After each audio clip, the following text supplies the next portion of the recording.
کیونکہ 117 ارب انہوں نے ابھی لیا ہے، پچھلے سال سے زیادہ 5 مہینوں میں 858 ارب کا قرضہ ہوا ہے. تقسیم کر لیں آپ خود. پھر ڈان اخبار کی آج کی رپورٹ پڑھ لیں، انہیں اشتہار نہیں مل رہے، وہ اب کھل کے بول رہے ہیں. لوٹے کیمیکلز 75% شیئر اپنے بیچ کے نکل گئی، یہ بڑی کمپنی تھی. اور 25 جو بڑی کمپنیاں نکلی، توانائی کی، فارماسیوٹیکل کی، ادویات بنانے والی، کیمیکلز کی کمپنیاں، ٹرانسپورٹ کی کمپنیاں، انفارمیشن ٹیکنالوجی کی، موبائل کمپنیاں، ٹیلی کمیونیکیشن والی، بلکہ فاسٹ موونگ کنزیومر گڈ، یہ جو روزمرہ کی اشیاء ہیں آپ کی، یہ دنیا کے 5ویں بڑے آبادی کے ملک 25 کروڑ کی منڈی سے نکل رہی ہیں. اندازہ کریں، کہہ رہے ہیں کاروبار کرنا ناممکن ہے. ان 25 کمپنیوں کی پچھلے 3 سال کی پاکستان میں سرمایہ کاری بنتی ہے 50 سے 60 ارب ڈالر.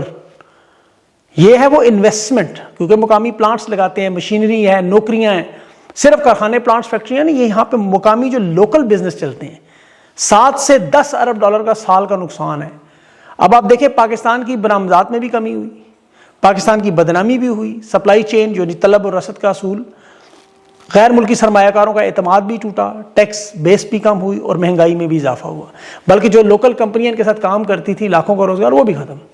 صرف یہ نہیں، انٹرنیٹ جو انہوں نے بند کیا، اس میں آپ دیکھیں 1.6 ارب ڈالر کا فری لانسر، آپ کو پتہ ہے 20 لاکھ بچے ہیں. ڈیجیٹل اکانومی پوری دنیا میں، مستند خبریں ہیں یہ. 20 لاکھ سے زیادہ پاکستان میں فری لانسر فائیورز پہ، اپ ورکس پہ، دوسری ایپس پہ کام کرتے ہیں، عالمی کلائنٹ سے کانٹریکٹس لیتے ہیں.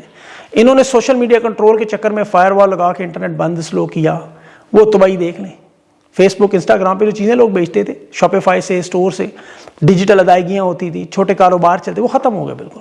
موبائل بینکنگ پہ، جیز کیش، ایزی پیسہ، یہ سب تباہ ہو گئے. اب بنگلہ دیش، ویتنام اور بھارت کا ماڈل دیکھیں، وہ کہاں سے کہاں پہنچ گئے ہیں. صرف ہندوستان نے پچھلے 24 گھنٹوں میں 50 ارب ڈالر کی فورن انویسٹمنٹ. اور ان کے کیا حالات ہیں آپ کو پتہ ہے. عرب ممالک کے، سعودی عرب، چین کے، یہ جو 12 ارب ڈالر پڑیں گے اسٹیٹ بینک میں، یہ مفت میں نہیں ہے، یہ 3 سے 4% سود دینا پڑتا ہے اس کا ہر سال.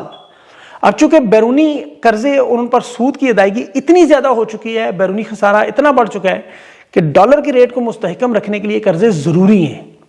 یہ فوجی فاؤنڈیشن کے 1 ارب کے شیئر جو متحدہ عرب امارات کو دیے گئے، تو یہ بالکل ایسے ہی ہے کہ آپ مارکیٹ میں جب پیسے لگاتے ہیں تو سب سے منافع بخش ادارے میں لگاتے ہیں، وہاں سرمایہ کاری کرتے ہیں. چاہے وہ آپ پلاٹ خریدیں، گاڑی خریدیں، آپ بہترین ڈھونڈتے ہیں.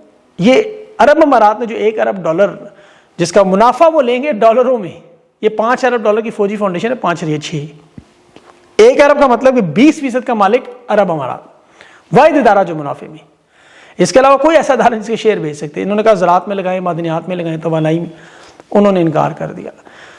فوجی فاؤنڈیشن کے پورٹ فولیو میں تیل اور گیس کی تلاش اور مائننگ کے شعبے اور مالی یہ جو انرجیز ہیں، توانائی کی یا کھاد بنانے، سارے موجود ہیں. عسکری بینک، یہ سب کے سب شامل ہیں. 30 سے زیادہ صنعتی یونٹ ہیں. اور یہ فوجی فرٹیلائزر کی جو آپ کو پتہ پی آئی اے کی بولی میں تھی، وہ بھی اسی میں شامل ہیں. یہ اب تو پی آئی اے کا نام ایئر پاکستان بارہ رکھا جا رہا ہے، آپ کو بتا دوں، بین الاقوامی ایئر لائن. اس کے بھی مزید شیئر عارف حبیب کہہ رہے ہیں انٹرنیشنل بیچ کے پیسے پورے کریں گے. تو فارن انویسٹمنٹ بالکل فارغ ہو چکی ہے. قرضوں کے حالات آپ کو بتائیں، جنوری سے اکتوبر میں 10 مہینوں میں وفاق کے قرضوں میں 5.3 کھرب کا اضافہ ہوا ہے. اور یہ ہم ہندوستان کی جب بات کرتے ہیں، کمپیئر کرتے ہیں، موازنہ کرتے ہیں، یہ کوئی تعریف ہندوستان کی نہیں ہے. وہاں تو جمہوریت ہے، اس وجہ سے بات کرتے ہیں. اسٹاک مارکیٹ میں ترقی ہو رہی ہے، ان کی پالیسیوں میں تسلسل ہے. اب وہاں ایپل، سیمسنگ، مائکروسافٹ، یہ اے آئی والے سارے جو آئی بی ایم، بڑی بڑی کمپنیاں جا رہی ہیں، سیمی کنڈکٹرز بن رہے ہیں، ڈیفنس کے مینوفیکچرنگ کے ادارے بن رہے ہیں. یہ تکلیف دہ موازنہ ہے، یہ کوئی خوشی سے نہیں کیا جاتا، لیکن یہ سمجھانے کے لیے کہ بند کر دو ظلم و ستم خدا کے واسطے، تمہارا نقصان بھی ہوگا، تمہارے اوپر بھی دروازے بند ہوں گے. اور آج ہو گئے. آج انسانی حقوق کی پابندیوں کے ویزے بند ہونا شروع ہو گئے. رضی طاہر صاحب نے ابھی بڑی مستند خبر دی ذرائع کے حساب سے کہ پنجاب پولیس کے 2 اعلی افسران، ڈی آئی جی اور ایس ایس پی، فرانس کے ویزے کے لیے انہوں نے کوشش کی نجی دورے پہ. ویزا جمع کروانے کے لیے انہوں نے انسپیکٹر جنرل پنجاب سے باقاعدہ سپورٹنگ لیٹر لیا. فرانس کی حکومت نے، سفارت خانے نے یہ ویزا درخواستیں اٹھا کے پرے ماری. انہوں نے کہا پنجاب پولیس تو انسانی حقوق کی خلاف ورزی میں ٹاپ میں ہے بھائی. اور یہ پھر یورپی یونین، فرانس سمیت تمام اداروں کی جو پالیسی سامنے آ گئی کہ پاکستان کے کسی ادارے کو جو انسانی حقوق کی سنگین خلاف ورزیوں میں ملوث ہوگا اسے یورپ کا ویزا نہیں ملے گا. یہ جو ٹرانس نیشنل ڈپریشن ہے، انسانی حقوق کیا ہیں یہ دیکھیں. پنجاب کا پولیس کا جو ظلم و ستم. آغا شیخ سرور بڑا دبنگ صحافی ہے، ابھی اس کو مار مار کے اس کا ستیہ ناش کر دیا، خطرناک تشدد کرتے رہے. وجہ کہ وہ مریم نواز کو ٹک ٹاکر کہتا تھا. حالانکہ ٹک ٹاکر کو غلط لفظ نہیں، کوئی گالی نہیں ہے، کوئی بد تہذیبی نہیں ہے. صرف ٹک ٹاکر کرنے پہ وہ پولیس کا اے ایس آئی، جس کا آغا سرور نام بتا رہا تھا، مظہر عالم، اس نے مار مار کے اس کا حشر نشر کر دیا. اب ایک ناجائز حکومت پر قبضہ کر کے وہ بیٹھی ہوئی ہیں. یہاں سہیل آفریدی کو وہ منہ پہ اسمگلر بھی کہہ رہے ہیں, منشیات لانے والا کہہ رہے ہیں, وہ سہیل آفریدی نے تو نہیں مارا, وہ تو گلے لگا کے باتیں سن رہے ہیں. مطلب عوامی رہنماؤں تو پر تنقید ہوتی ہے, لوگ ان کو چھیڑتے ہیں, مذاق کرتے ہیں, نام رکھتے ہیں, پبلک پراپرٹی جو سیاستدان, لیکن یہ چونکہ عوامی لوگ نہیں ہیں, سرکاری ملازم ہے, گیٹ نمبر 4 سے فارم 47 پہ آئے ہیں, یہ برداشت نہیں کر سکتے. لیکن انسانی حقوق دنیا دیکھ رہی ہے اور وہ انہیں نہیں بخش رہی اب, اور وہ معاملہ بڑھتا جائے گا. لندن میں ان کے اوپر تحقیقات ہو رہی ہیں ایمبیسی کی, یہ شہزاد اکبر کے کیس میں ان کے بڑے لمبے لمبے چوڑے انٹرویوز بھی ہوئے ہیں. خیر اس میں ابھی میں نہیں جاتا. 1971 کے بعد سب سے بڑا ظلم یہی کیا, انہیں لے کر آئے. بہرحال اب میں پنجاب دورے پہ سہیل آفریدی کی بات کروں, اس کی تعریف تو ہم نے بڑی کی, لیکن جو لوگ 2 نمبری کر کے واردات کر کے ان کا بھی جاننا بڑا ضروری ہے. اور یہ یہاں سے اندازہ کریں کہ تحریک انصاف کا پنجاب میں 297 MPAs اور 144 MNAs ہے. اب MNAs کے نام پہ سلمان اکرم راجہ اور ایک اور نام, شاید ایک اور MNA نظر آ رہا تھا, مجھے نام نہیں یاد آ رہا اس کا. باقی MPAs کے نام پہ, ٹکٹ ہولڈرز کے نام پہ, یہ آپ کو کہیں 4-5 سہیل آفریدی کے ساتھ نظر آئے, کوئی ادھر نظر آئے, یا ایک ادھی کو میٹنگ میں نظر آئے. لاہور کی تنظیم, لاہور کے ٹکٹ ہولڈرز بالکل غائب. وہ میاں محمود رشید صاحب کے داماد ہیں, میاں اکرم عثمان, بڑی قربانیاں, ان کی جیل بھی کاٹ کے ہیں. لیکن سہیل آفریدی جب لبرٹی جا رہے تھے وہ کھانا کھا رہے تھے. سلمان اکرم راجہ زمان پارک لبرٹی نظر آ رہے تھے. ان کے علاوہ آپ لاہور کے دیکھ لیں MNAs, کہیں ویڈیوز میں ہوں تو مجھے بھی ضرور بتائیں. یہ سہیل آفریدی کا دورہ چکری سے شروع ہوا تھا, میں وہاں سے دیکھ رہا تھا. شمالی پنجاب کے صدر تیمور ملک کی ڈیوٹی تھی کہ یہاں سے سہیل آفریدی کو ویلکم کر کے لاہور جائے. تیمور ملک صاحب ایک دن پہلے ہی لاہور چلے گئے, اندازہ کریں, چکری پہنچے ہی نہیں. اب یہ صدر ہیں شمالی پنجاب کے, اور یہ آپ کو کیوں نظر نہیں آئے پنجاب اسمبلی میں؟ یہی ہوا, وہاں اپوزیشن کے ملاقات میں تو MPAs نظر آئے, لیکن لاہور کے دورے میں, لبرٹی میں, فوڈ اسٹریٹ میں, داتا دربار میں, زمان پارک پہ, آپ دیکھیں کہ کتنے MNAs, کتنے MPAs, کتنے ٹکٹ ہولڈرز تھے. خوف کی وجہ سے نکلے ہی نہیں. میرے خیال میں تو دیکھیں عمران خان کے ساتھ اگلی ملاقات میں صاف صاف یہ کہنا چاہیے پنجاب میں تحریک انصاف کی قیادت کو ڈسمنٹل کر دیں بالکل. یہاں نئے الیکشن کروائیں, نئے نوجوانوں کو موقع دیں, یہ پرانے لوگ سارے ختم کر دیں, ورنہ یہ تحریکیں کامیاب نہیں ہو سکتی. دیکھیں یہ ان لوگوں کے اگر سر پر چلیں گی, یہ سہیل آفریدی کی اور خان کی محبت میں پاکستان کی عوام نکل آتی ہے. تحریک انصاف کے رہنماؤں کا کوئی کردار نہیں ہے عوام کو نکالنے میں. اب وہ سہیل آفریدی نے کہا بھی ہے بات, تحریک انصاف کی پنجاب کی قیادت اس وقت بلکہ رکاوٹ ہے. یہ ایک دوسرے کی ٹانگیں کھینچتے ہیں, ایک دوسرے کی بات نہیں مانتے, اس پوری کی پوری تحریک کو سبوتاج کر رہے ہیں. علی زئی نے بھی ایک بڑی زبردست بات کی کہ اس ٹویٹس میں نمبر بتائے کہ قومی اسمبلی میں PTI کے ٹکٹ ہولڈرز کی جو تعداد ہے وہ 266 ہے, صوبائی اسمبلی میں 860 ہیں, بلدیاتی میں پنجاب میں 8000 ہیں, سندھ میں کوئی 6500 ہیں, بلوچستان 1500, مطلب 25-30 ہزار بندے ہیں. سارے عہدیدار ملائیں تو 70,000 کے قریب عہدیدار ہیں. اب آپ بتائیں پنجاب میں آپ کو کتنے نظر آئیں, کتنوں کی ویڈیوز نظر آئیں گی؟ اور حالت یہ ہے جب کسی کو لانے کی, نئے بندے کی بات کرے, پرانے بابے اس کو نہیں آنے دیتے, رکاوٹ ڈالتے ہیں, روک دیتے ہیں, نہ یہ خود عہدہ چھوڑتے ہیں نہ کسی کو آنے دیتے ہیں.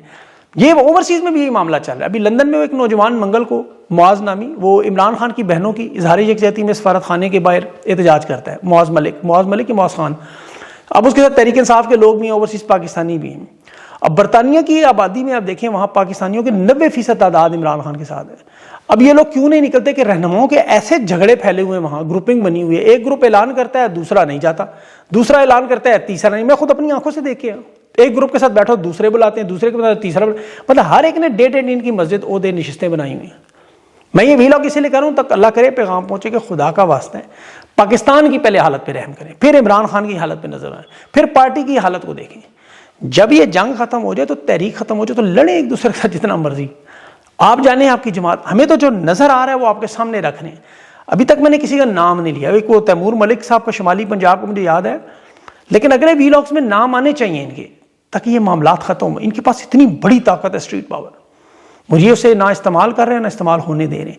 یہ بخدا نون لیگ یا پیپلز پارٹی یا کسی اور جماعت کے پاس ہوتی تو انہوں نے تھرتھری مچا دینی تھی.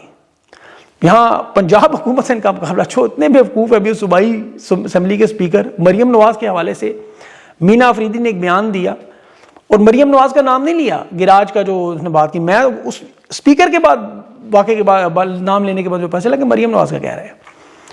میں 3-4 دفعہ سنتا رہا, مجھے نام نظر, میں نے کہا یہ واقعہ کیا ہوا ہے. اسپیکر صوبائی اسمبلی پنجاب اسمبلی کہہ رہے جی مریم نواز کو کہا ہے, مطلب اڑتا تیر کھینچ کے لے گیا. اب پتہ نہیں اب اس کا تفصیل بھی وہ خود ہی بتا دیں تو پھر اچھا ہے, یا آپ لوگوں کو پتا ہوگی. تو ان کے ساتھ ان کا مقابلہ جتنے ڈفر ہیں, اتنے بیوقوف ہیں.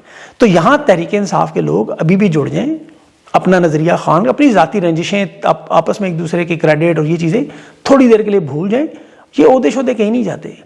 میں آپ کو گارنٹی دے کے کہتا ہوں, یہ اٹھا کے رجسٹر پھرتے رہیں گے, خان کو دکھاتے رہیں گے میں نے یہ کیا, میں نے وہ کیا, ایسا لیکن ہوگا نہیں. آج نظر آ رہا ہے سب کو, یہ سارے کے سارے فارغ ہو جائیں گے. جتنے لوگ حکومت میں ہیں یہ آپ کو تحریک انصاف کی عمران خان کے باہر آنے کے بعد نظر نہیں, اور یہی وجہ ہے یہ نہیں چاہتے عمران خان باہر آئے.